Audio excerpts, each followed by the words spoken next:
Hello दोस्तों, नमस्कार। मेरा नाम गुड़िया चौधरी है और हम लोग भारत का भूगोल पढ़ रहे हैं। तो कल हम लोग का वीडियो कुछ असुविधाओं को जैसे नहीं पढ़ पाया था, तो आज हम लोग क्लास को शुरू करते हैं। और आप लोग हमारे चैनल पे बने रहिएगा और चैनल को लाइक सब्सक्राइब कर दीजिएगा। अभी हम लोगों का शुरुआत है, तो इस वजह से कुछ असुविधाएं हो जा रही हैं। तो आइए हम लोग देखते हैं। पहले हम लोग भारत का जो सिलेबस है, क्या क्या हम लोगों को पढ़ना है, उसे हम लोग एक बार देख लेते हैं।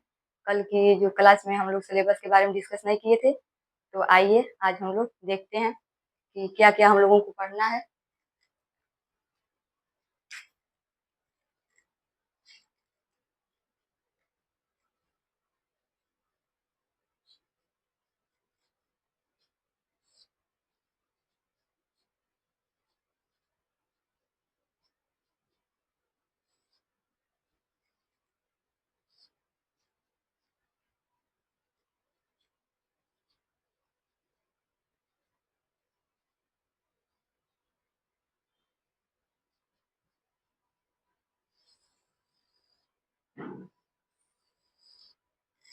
सिलेबस देख लेते हैं। पहले हम लोग देखेंगे भारत का सामान्य परिचय।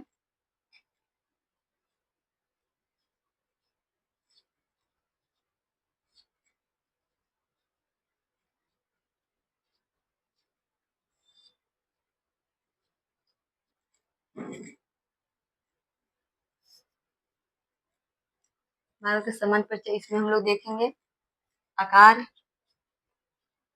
भारत का आकार व भौगोलिक अवस्थिति,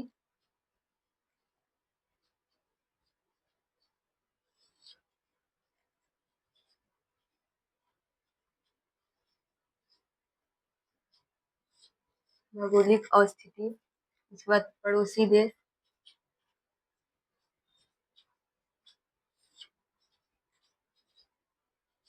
पड़ोसी देश, भारत के राज्य भारत के राज्य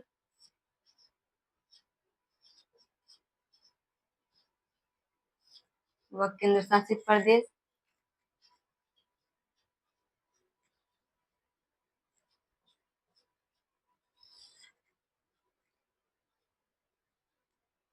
प्रदेश व राजधानियां।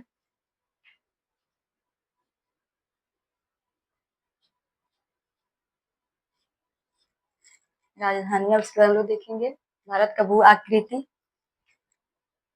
पहला हो गया, दूसरा भू आकृति,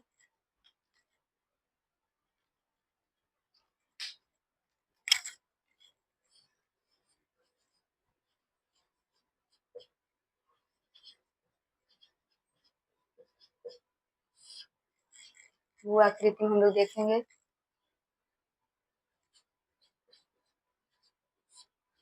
उत्तर व उत्तर पूर्वी हिमालय,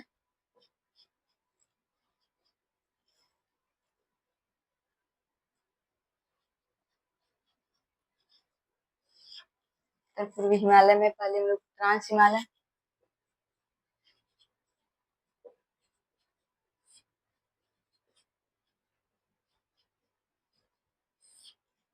महान हिमालय,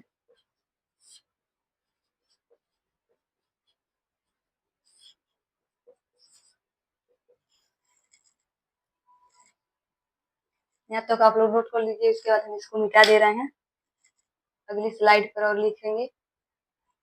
तो पहले देख लेते हैं भारत का जो सिलेबस है, इसमें भारत का सामान्य परिचय देखेंगे, जिसमें भारत की आकार और भौगोलिक अवस्थिति, उसके बाद पड़ोसी देश, भारत के राज्य और केंद्र शासित प्रदेश, उनकी राजधानियां, उसके बाद भू आकृति, भू आकृतियां हो जाएगा यहाँ पे। भू आकृतियों में हम लोग देखेंगे उत्तर व उत्तर पूर्वी हिमालय, जिसमें ट्रांस हिमालय, महान हिमालय, लघु हिमालय, शिवालिक हिमालय। तो पहले इतना भू आकृतियां, उसमें उत्तर व उत्तर पूर्वी हिमालय, जिसमें ट्रांस हिमालय, महान हिमालय।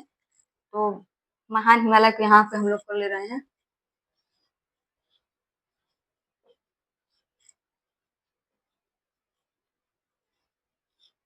महान हिमालय, उसके बाद इसमें हम लोग लघु हिमालय देखेंगे। फिर वो पहले इतना आप लोग लिख लीजिए, तो इसको मिटा दे रहे हैं, अगले स्लाइड पर उसको हम लिख रहे हैं।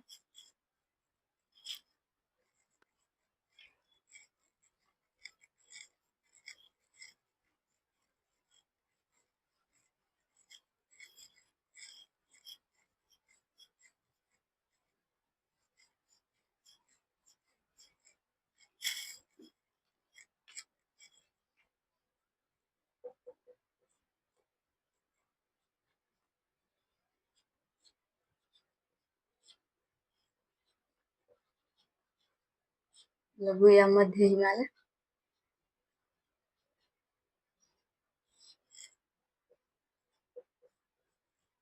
शिवालिक हिमालय,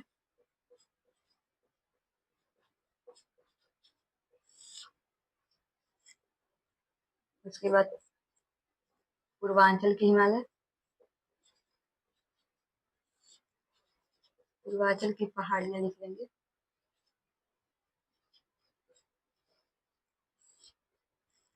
की पहाड़ियां, हिमालय के प्रमुख दर्रे,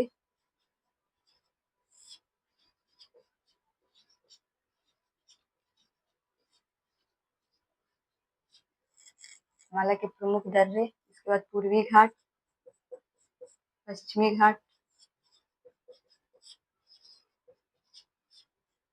वो पश्चिमी घाट,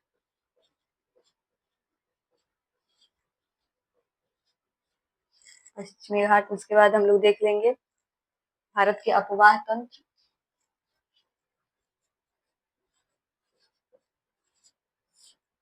अपवाह तंत्र या नदी तंत्र,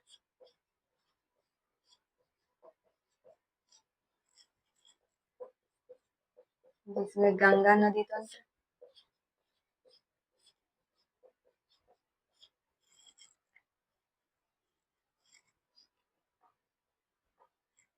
दूसरा सिंधु नदी तंत्र,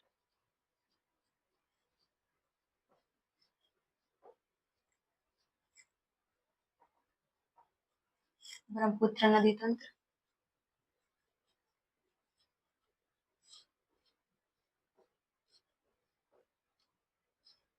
नदी तंत्र को देखिए प्रायद्वीपीय,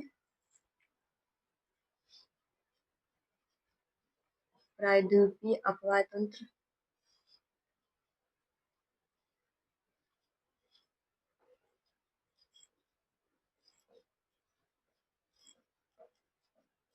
इसमें हम लोग देखेंगे अरब सागर में जल गिराने वाली नदियां,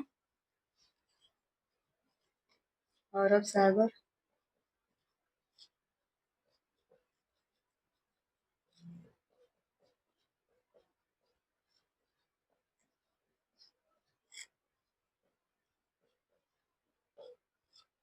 दूसरा हो जाएगा बंगाल की खाड़ी में जल गिराने वाली नदियां,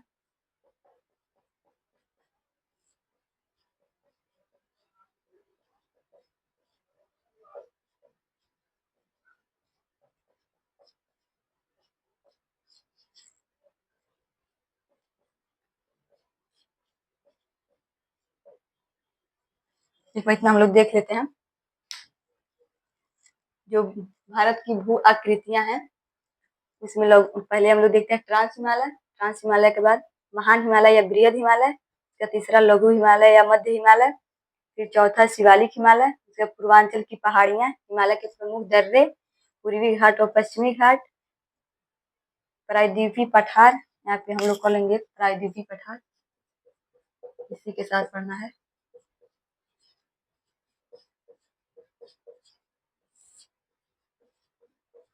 प्रायद्वीपीय पठार, उसके अपवाह तंत्र में हम लोग देखेंगे भारत की नदियां, गंगा नदी, सिंधु नदी तंत्र, ब्रह्मपुत्र नदी तंत्र, उसके बाद प्रायद्वीपीय अपवाह तंत्र या नदी तंत्र, जिसमें अरब सागर में जल गिराने वाली नदियां और बंगाल की खाड़ी में जल गिराने वाली नदियां।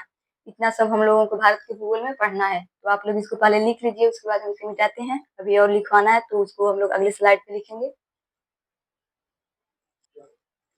हेडिंग है, आप लोग इसको हेडिंग कर लेंगे, और ये भी हेडिंग है। प्रायद्वीपीय अपवाह तंत्र के अंतर्गत हम लोग अरब सागर में जल गिराने वाली नदियां और बंगाल की खाड़ी में जल गिराने वाली नदियां देखेंगे। और अपवाह तंत्र या नदी तंत्र में हम लोग गंगा नदी तंत्र और सिंधु नदी तंत्र और ब्रह्मपुत्र नदी तंत्र देखेंगे। तो हम इसे मिटा दे रहे हैं।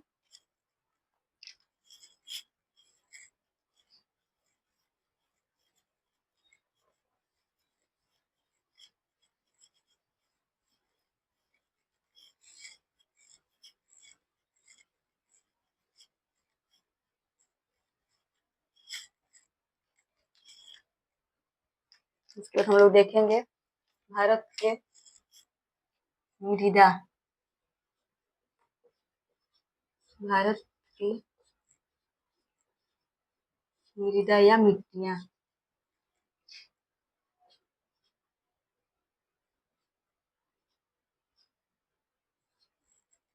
या मिट्टियाँ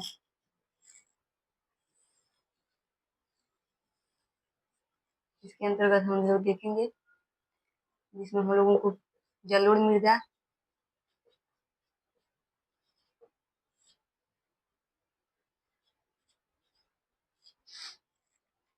दूसरा हो जाएगा हम लोगों का लाल लाल मृदा या मिट्टी,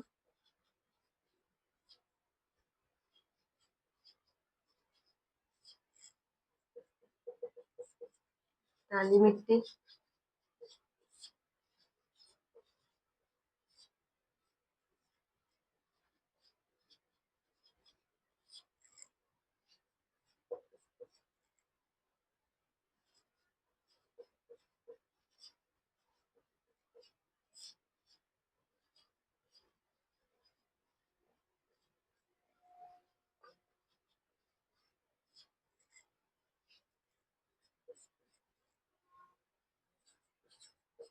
पर्वतीय मृदा,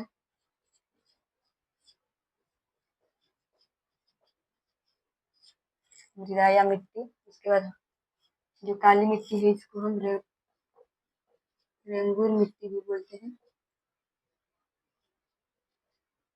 रेंगुर मिट्टी भी बोलते हैं। पर्वतीय मिट्टी उसके हम लोग देख लेंगे दलदली मिट्टी,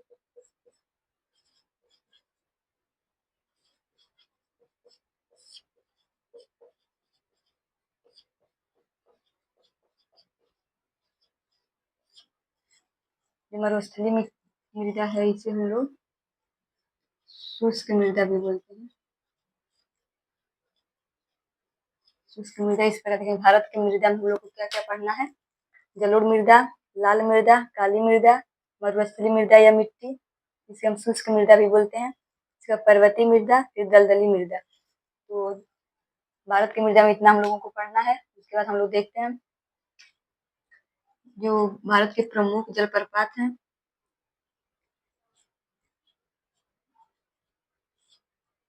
प्रमुख जलप्रपात,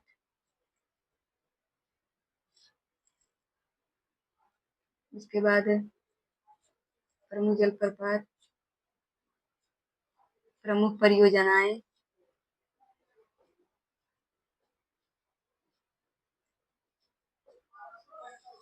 परियोजनाएं परियोजनाएं के बाद हम लोग देखेंगे इसमें जैसे जनसंख्या, संसाधन,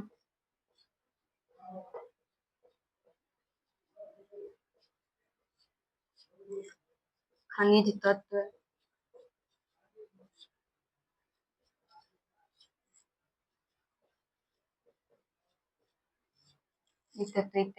तो इतना सब हम लोगों को भारत के भूगोल में पढ़ना है। जैसे प्रमुख जलप्रपात हो गया, प्रमुख परियोजनाएं हो गई, जनसंख्या हो गया, साधन हो गया, फिर खनिज तत्व हो गया, तो ये सब सिलेबस है। तो हम इसे मिटा दे रहे हैं, उसके बाद हम लोग क्लास को शुरू करते हैं।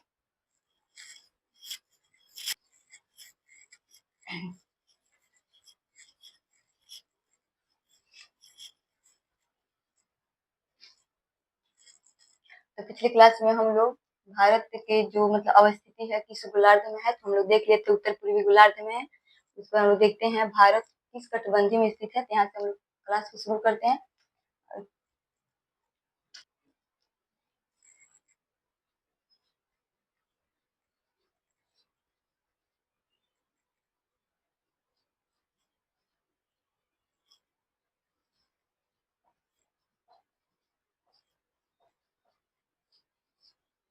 भारत की स्थिति तो कल हम लोग देख लेते, भारत उत्तर पूर्वी गोलार्ध में स्थित है। तो इसको एक बार हम लोग फिर लिख लेते हैं।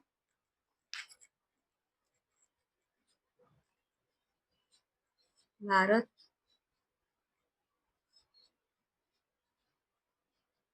उत्तर पूर्वी गोलार्ध में स्थित है।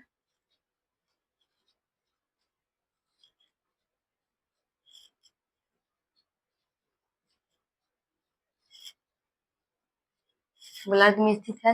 भारत जो है कि वो किस कटिबंधी में स्थित है, तो भारत उष्ण व उपोष्ण दोनों कटिबंधी में स्थित है।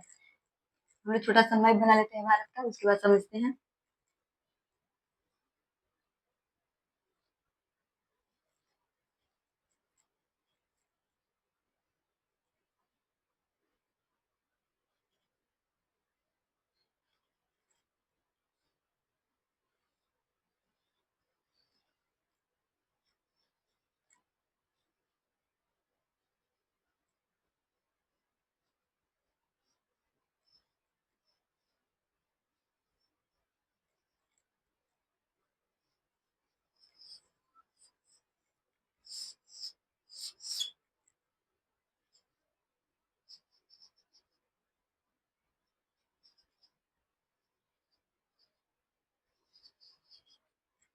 ये हमारा भारत है, यहाँ से कर्क रेखा गुजरती है। कर्क रेखा गुजरती है, जो कर्क रेखा के उत्तर में है वो उपोष्ण है,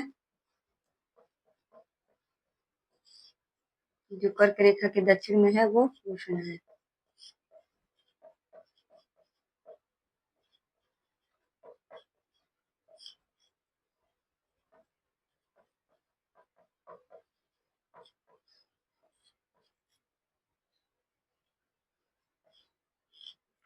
उष्ण कटिबंधी, ये 23.5 डिग्री रेखा है।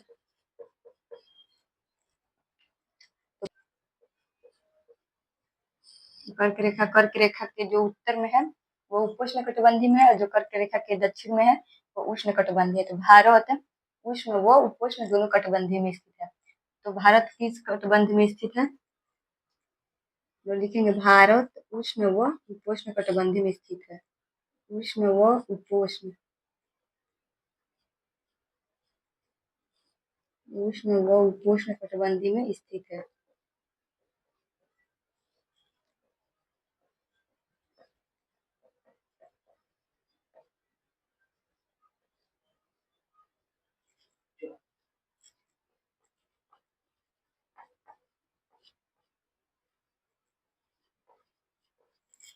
भारत किस कटिबंधी में स्थित है, तो भारत उष्ण व उपोष्ण कटिबंधी में स्थित है। ये 23.5 डिग्री रेखा, इसे हम लोग कर्क रेखा भी बोलते हैं। कर्क रेखा है जो भारत के बीचों बीच से होकर गुजरती है। भारत को 2 भागों में बांटता है कर्क रेखा।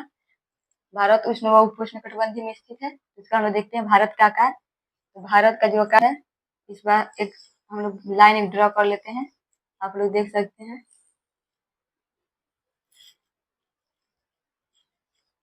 भारत का आकार कैसा है, भारत का आकार चतुष्कोणी है। आप लोग देख सकते हैं यहाँ से यहाँ तक इसकी 4 भुजाएं दिख रही हैं। तो भारत का आकार कैसा है, चतुष्कोणी है।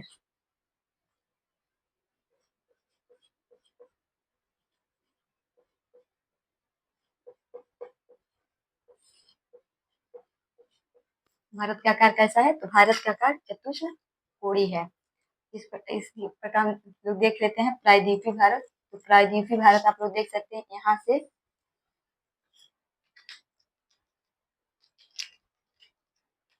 जो प्रायद्वीपीय भारत है यहाँ से लेकर और यहाँ तक प्रायद्वीपीय भारत में आता है। तो इसका आकार आप लोग देख सकते हैं, एक बार त्रिभुजाकार है।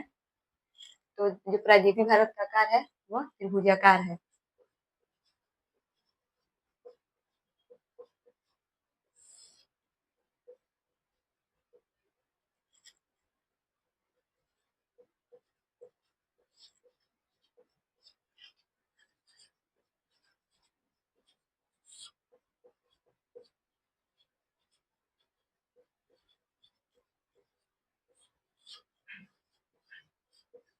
भुजाकार है।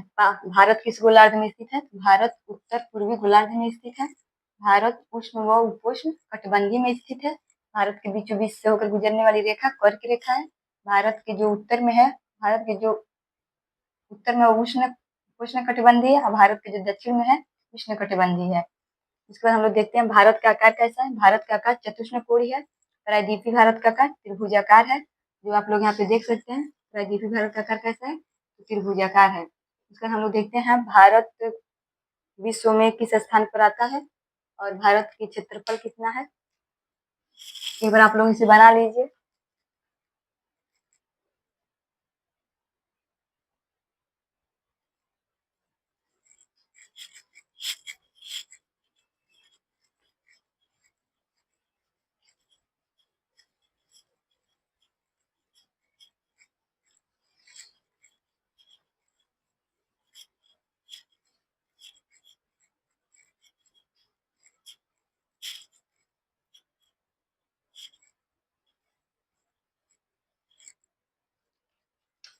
देखते हैं भारत का क्षेत्रफल कितना है।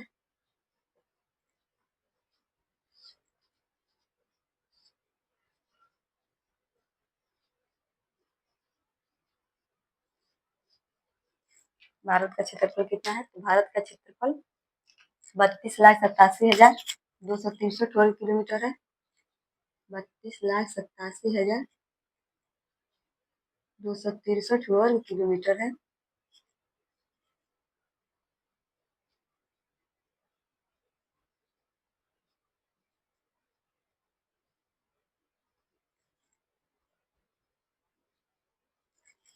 भारत का क्षेत्रफल कितना है, भारत का क्षेत्रफल 32,87,263 वर्ग किलोमीटर है। भारत विश्व का 7वां सबसे बड़ा देश है। भारत विश्व का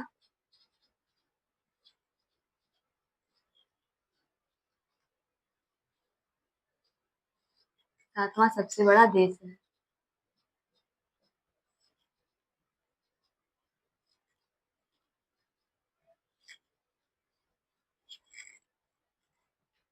भारत क्षेत्रफल की दृष्टि से विश्व का भारत क्षेत्रफल की दृष्टि से क्षेत्रफल की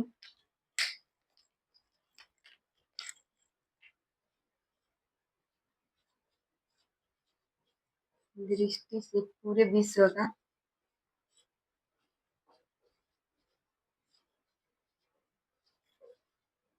2.42% क्षेत्रफल घेरे हुए है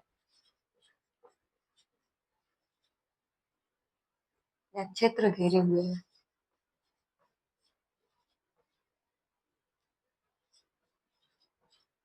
घेरे हुए भारत का क्षेत्रफल 32,87,263 वर्ग किलोमीटर है। भारत विश्व का 7वां सबसे बड़ा देश है और भारत क्षेत्रफल की दृष्टि से पूरे विश्व का 2.42% क्षेत्र घेरे हुए है।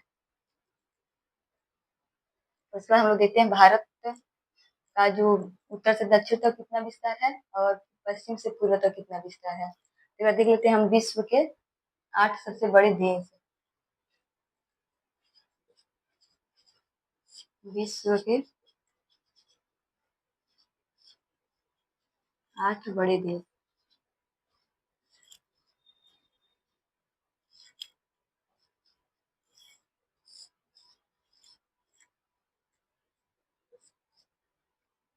पहले रसिया हो जाएगा,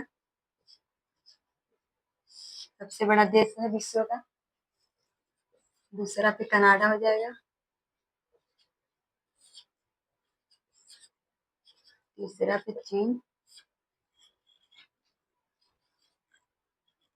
4 नंबर पे यूएसए या अमेरिका, संयुक्त राज्य अमेरिका है। 5वां पे आ जाएगा ब्राजील।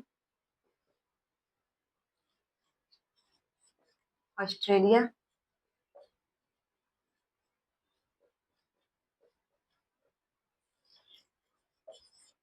भारत। और 8वां हो जाएगा अर्जेंटीना।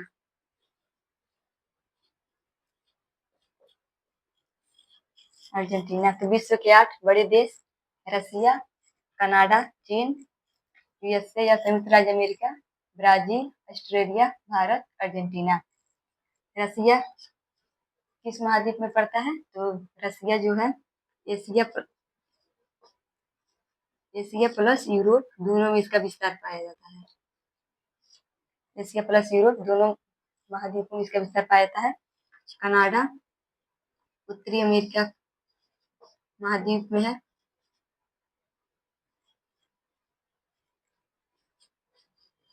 उत्तरी अमेरिका का देश है।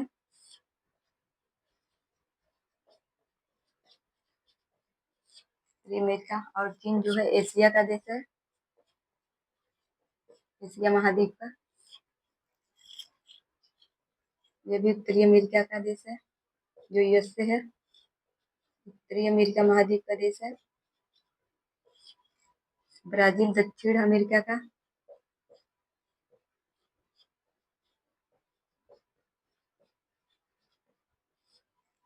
ऑस्ट्रेलिया, ऑस्ट्रेलिया महाद्वीप का देश है। ऑस्ट्रेलिया जो है एक देशीय महाद्वीप है। ऑस्ट्रेलिया कैसा महाद्वीप है? ऑस्ट्रेलिया एक देशीय महाद्वीप है, क्योंकि उस पूरे ऑस्ट्रेलिया पे एक ही देश है। भारत, भारत भी एशिया का, एशिया महाद्वीप का देश है। अर्जेंटीना दक्षिण अमेरिका का देश है।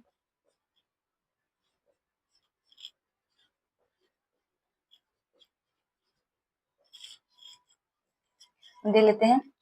रसिया किस महाद्वीप में पड़ता है? तो एशिया प्लस यूरोप महाद्वीप में। कनाडा किस महाद्वीप में पड़ता है?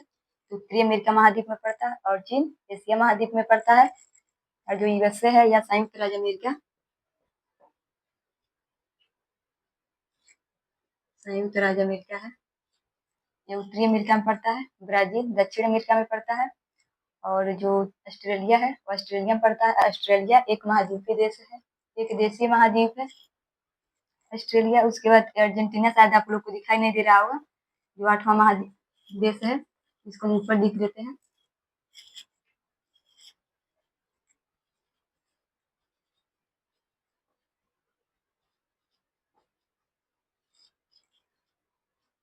ये दक्षिण महाद्वीप का देश है, दक्षिण अमेरिका महाद्वीप का।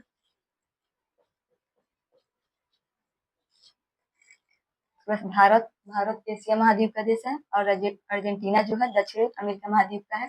इस प्रकार कुल विश्व के 8 बड़े देश हैं। उसके बाद हम लोग एक बार देख लेते हैं, इसे हम मिटा दे रहे हैं। उसके बाद पहले आप लोग इसको लिख लीजिए।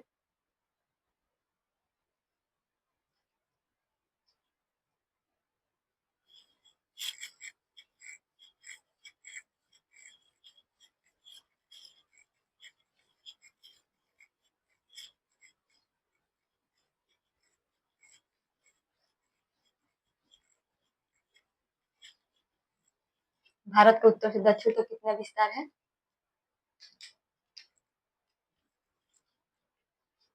पहले हम लोग मैप बना लेते हैं, उसके बाद इससे मैप बना लेते हैं। उसके मैप से अच्छी तरह समझ आता है, तो आप लोग भी मेरे साथ मैप बनाइए।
भारत का मैप हो गया।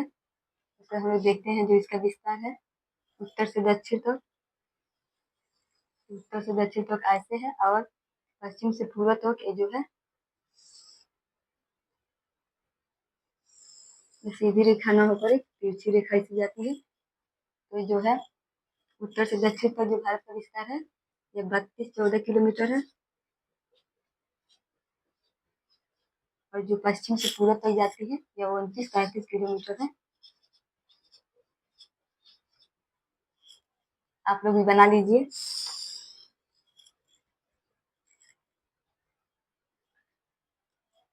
उसके बाद हम लोग इसको बढ़िया से लिख लेते हैं यहाँ पे। भारत का उत्तर से दक्षिण तक विस्तार, भारत का उत्तर से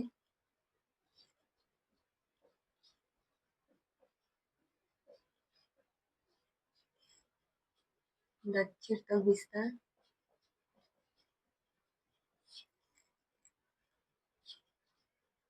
कितना है?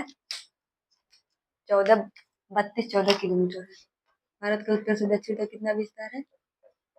14 किलोमीटर है। और भारत का पश्चिम से पूर्व तक कितना विस्तार है? पश्चिम से पूर्व तक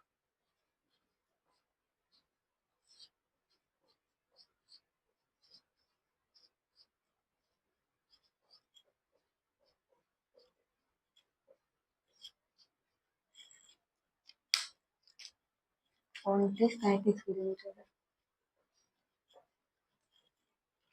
29-33 किलोमीटर।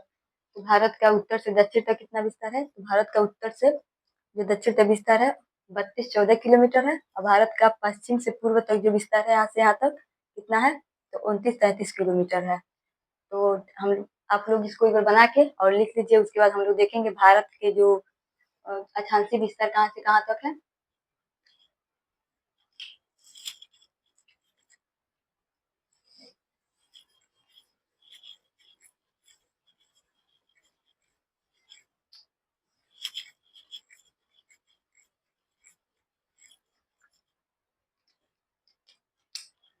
हम लोगों का मैथ है।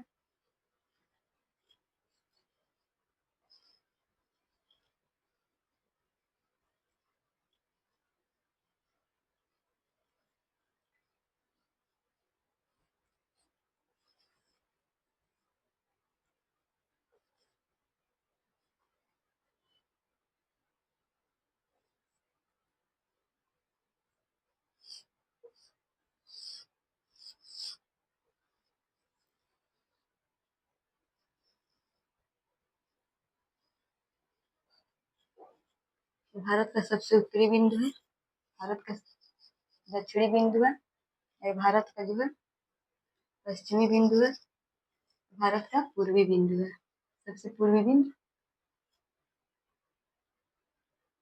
भारत का है। भारत का जो सबसे उत्तरी बिंदु है 37 डिग्री 6 मिनट उत्तरी अक्षांश है।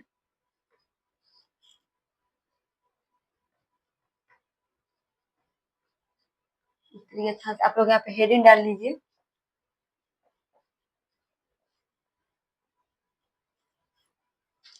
हेडिंग डाल लीजिएगा भारत के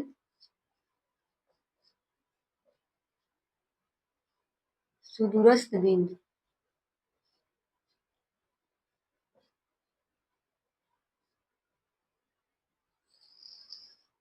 सुदूरस्थ बिंदु 37 डिग्री 6 मिनट उत्तरी अक्षांश है। ये जो बिंदु किस राज्य में पड़ता है? यह पीओके में पड़ता है, पाक में। या फिर हम लोग राज्य लिख लेंगे, ठीक है। राज्य में पड़ता है, पीओके में पड़ता है। उसके बाद जो इस बिंदु का नाम है, नाम क्या है इसका?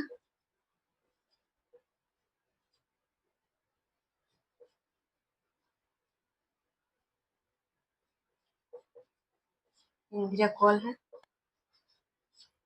तो ये सब जो भारत का सबसे उत्तरी बिंदु है वह 37 डिग्री 6 मिनट उत्तरी अक्षांश है। और किस राज्य में पड़ता है? पीओके में पड़ता है। नाम क्या है? इंदिरा कॉल है। उसके बाद देखते हैं भारत का जो दक्षिणी बिंदु है। दक्षिणी बिंदु यहाँ पे आप लोग भारत का दक्षिणी बिंदु है, यह है 8 मिनट और 4 डिग्री उत्तरी अक्षांश। उत्तरी अक्षांश है। किस राज्य में पड़ता है? यह तमिलनाडु में पड़ता है। किस राज्य में पड़ता है? यह तमिलनाडु में पड़ता है। और जो इसका नाम है, नाम क्या है? कन्याकुमारी या कैप कमोरी रेखा।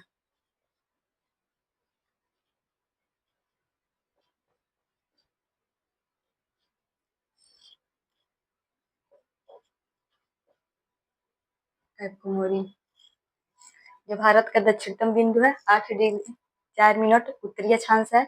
राज्य तमिलनाडु में पड़ता है और जो इसका नाम है कन्याकुमारी या कैपकमोरिन रेखा है। रेखा या बिंदु है, कैपकमोरिन बिंदु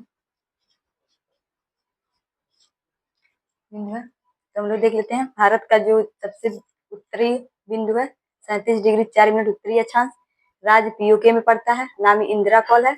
उसका जो भारत का सबसे दक्षिणी बिंदु है 8 डिग्री 4 मिनट उत्तरी अक्षांश है, राज्य तमिलनाडु में पड़ता है और नाम इसका कन्याकुमारी या कैपकमोरिन रेखा है। उसके हम देते हैं भारत का जो सबसे पश्चिमी बिंदु है यह 68 डिग्री 7 मिनट पूर्वी देशांतर है।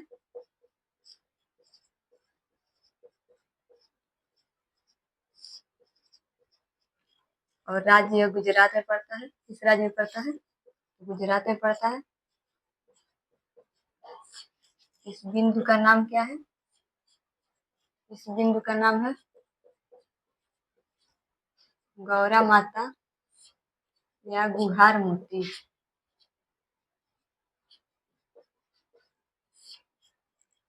यह भारत का सबसे पश्चिमी बिंदु है, 68 डिग्री 7 मिनट पूर्वी देशांतर है, राज्य गुजरात में पड़ता है और नाम गौरा माता या गुहार मोती है। इसका हम लोग देखते हैं भारत का जो सबसे पूर्वी बिंदु है यह 97 डिग्री 25 मिनट पूर्वी देशांतर है।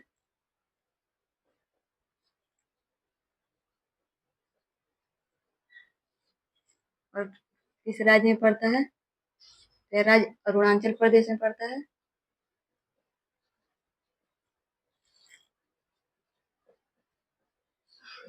इसका नाम क्या है? नाम है किबीथू। क्या नाम है? किबीथू। एक बार फिर हम लोग इसको देख लेते हैं पूरा। जो भारत का उत्तरी बिंदु है या भारत का जो मतलब विस्तार है वह उत्तरी 37 डिग्री 6 मिनट उत्तरी अक्षांश से लेकर 8 डिग्री 4 मिनट उत्तरी अक्षांश तक है। और भारत का जो देशांतरी विस्तार है वह 68 डिग्री 7 मिनट पूर्वी देशांतर से लेकर 25 डिग्री 7 मिनट पूर्वी देशांतर तक है। और यह जो राज्य है तो जो 37 डिग्री 6 मिनट है उत्तरी अक्षांश, यह राज्य पीओके में पड़ता है और नाम इसका इंदिरा कौल है।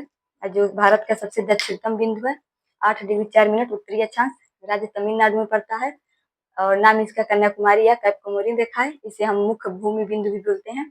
उसके बाद जो इसका पश्चिमी देशांतरी विस्तार है सबसे पश्चिमी बिंदु इसका है 68 डिग्री 7 मिनट पूर्वी देशांतर से लेकर 97 डिग्री 25 मिनट पूर्वी देशांतर तक है। यह राज्य गुजरात में पड़ता है, नाम गौरा माता या गुहार मोती है। और जो सबसे पूर्वी जो बिंदु है वह राज्य अरुणाचल प्रदेश में पड़ता है और नाम इसका किबुथी है। तो इसको हम लोग बढ़िया से लिख लेते हैं। आप लोग अगर मैप को बना लीजिए और इसे दर्शा लीजिए।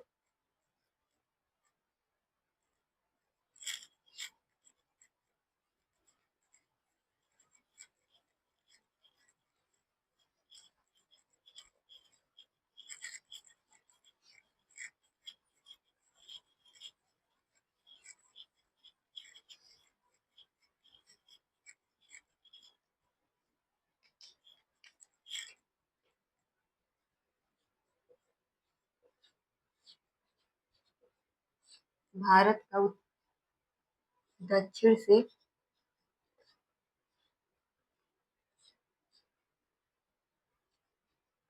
दक्षिण से उत्तर तक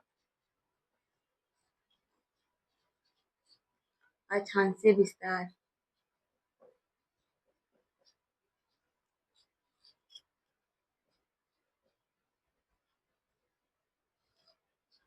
अक्षांशीय विस्तार से हो जाएगा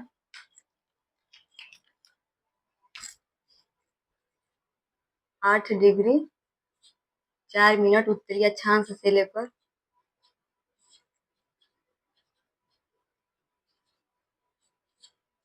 अक्षांश से लेकर 37 डिग्री 6 मिनट उत्तरी अक्षांश तक।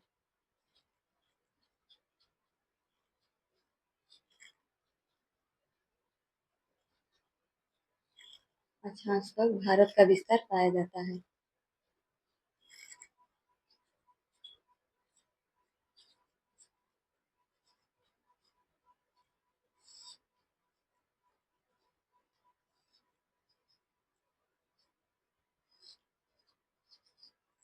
पाया जाता है। भारत का दक्षिण से उत्तर तक कितना विस्तार पाया जाता है? तो 8 डिग्री। यहाँ पे आप लोग 6 मिनट भी लिख लीजिए, 6 डिग्री 4 मिनट या 8 डिग्री 4 मिनट उत्तरी अक्षांश से लेकर 37 डिग्री 6 मिनट उत्तरी अक्षांश से भारत का विस्तार पाया जाता है, अक्षांशीय विस्तार पाया जाता है। भारत का अक्षांशीय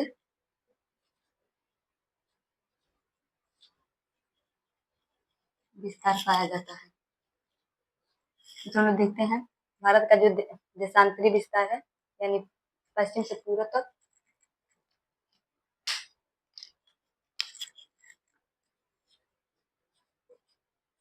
भारत का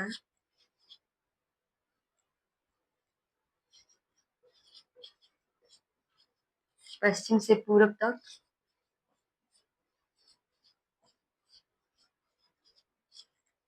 देशांतरी विस्तार,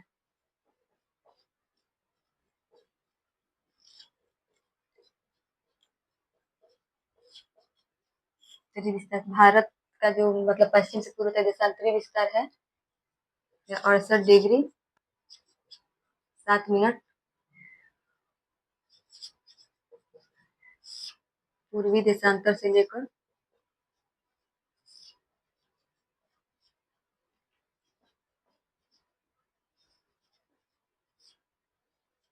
97 डिग्री 25 मिनट पूर्वी देशांतर तक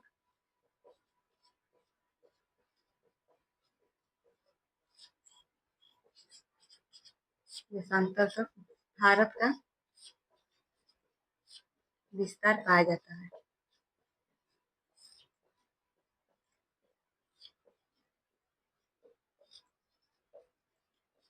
विस्तार पाया जाता है। एक बार हम लोग देख लेते हैं इसको। भारत का दक्षिण से उत्तर तक अक्षांशीय विस्तार कितना है? तो 6 डिग्री 4 मिनट या 8 डिग्री 4 मिनट उत्तरी अक्षांश से लेकर 37 डिग्री 6 मिनट उत्तरी अक्षांश तक है। और भारत का पश्चिम से पूर्व तक देशांतरी विस्तार कितना है? तो वह 68 डिग्री 7 मिनट पूर्वी देशांतर से लेकर 97 डिग्री 25 मिनट पूर्वी देशांतर तक है। तो बहुत से बच्चे कंफ्यूज होंगे कि उत्तरी अक्षांश से ही क्यों है, भारत का जो दक्षिणतम बिंदु है उसे भी हम उत्तरी अक्षांश लिख रहे हैं। तो एक बार आइए हम लोग देखते हैं जो मतलब विश्व का जो मैप है या जो पृथ्वी है उससे एक बार समझ लेते हैं तो कैसे पढ़ा है सब।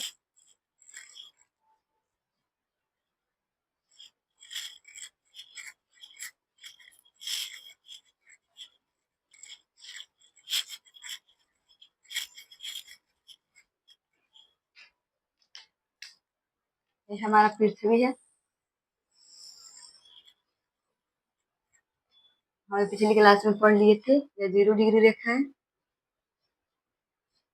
या इसे भूमध्य रेखा भी बोलते हैं।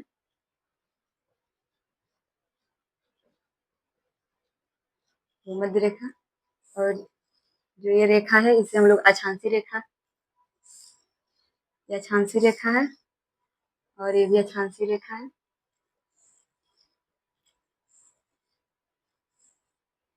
और ये हमारा देशांतरी रेखा है।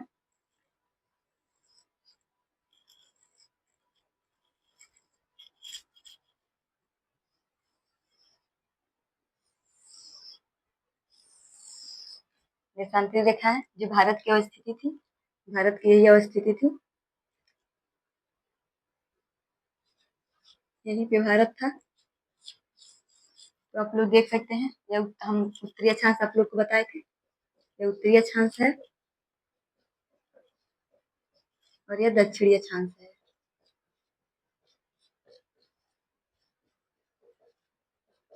और ये जो है पश्चिमी देशांतर है।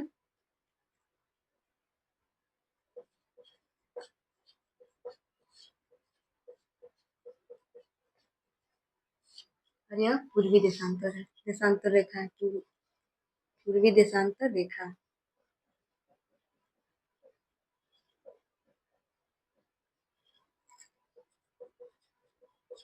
जिसे हम लोग पश्चिमी गोलार्ध है। कौन सा गोलार्ध है? पश्चिमी गोलार्ध।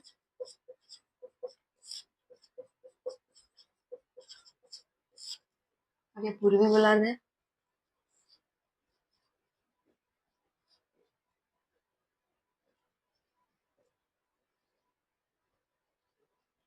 पूर्वी गोलार्ध, और जो 0 डिग्री के उत्तर में है ये उत्तरी गोलार्ध है, जो दक्षिण में और दक्षिणी गोलार्ध है। इसे आप लोग लिख भी लीजिए, दक्षिणी गोलार्ध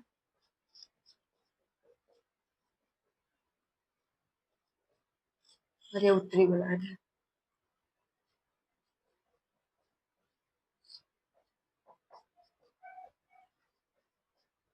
तो आप लोग देखेंगे यह भारत 0 डिग्री मतलब उत्तरी गोलार्ध में है। तो जो इसका विस्तार है यहाँ से यहाँ तक है, तो ये उत्तरी गोलार्ध में पाया जाता है। इसलिए यहाँ से 8 डिग्री 4 मिनट उत्तरी अक्षांश से 37 डिग्री 6 मिनट उत्तरी अक्षांश है। और यहाँ पे आप लोग देखिए देशांतरी रेखा है।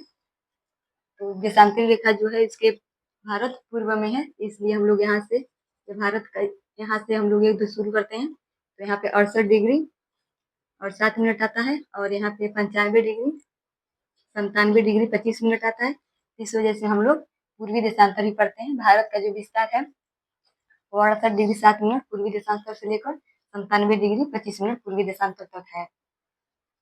तो यहाँ तक हो गया है। तो इसके बाद हम लोग क्लास को वहीं पे बंद करते हैं और कल से हम लोग जो भारत का स्थलीय विस्तार कितना है और जो स्थलीय विस्तार कितना है भारत के केंद्र शासित प्रदेश और